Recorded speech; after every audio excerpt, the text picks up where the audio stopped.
のんちゃんあと5分で帰らなかっ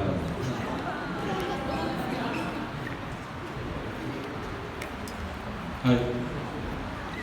みゆ手挙げて。手挙げて。はい、さっき冊子作ってくれました。大切に話して。はい、ありがとうね。DVD 作ってくれたし。DVD。ポスター作ってくれる。ポスター。この子ポスター作ってくれる。衣装全部作ってくれたし。はい、衣装のレイアウト考えてくれた人。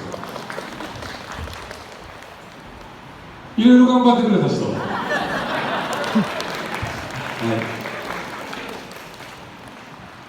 い、頑張ってくれた人ね。はい、ありがとう。いろいろなみんなのね、今年は頑張ってくれたなというふうに思います。ありがとうございます。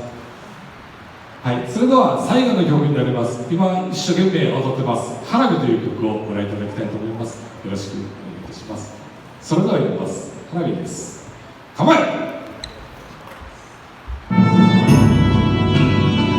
受付に渡すまま年神に幸福を祈る他の神、海の神、山の神と共に暮らす私様の神。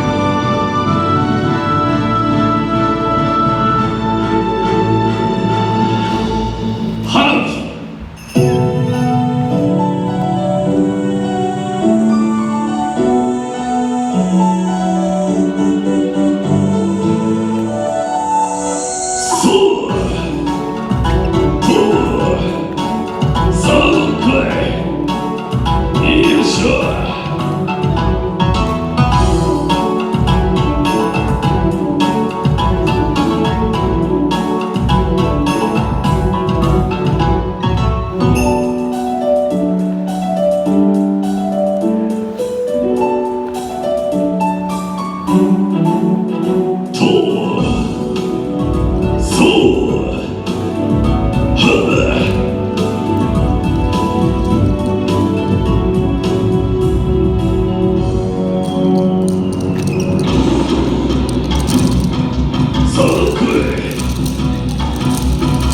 よいしょ。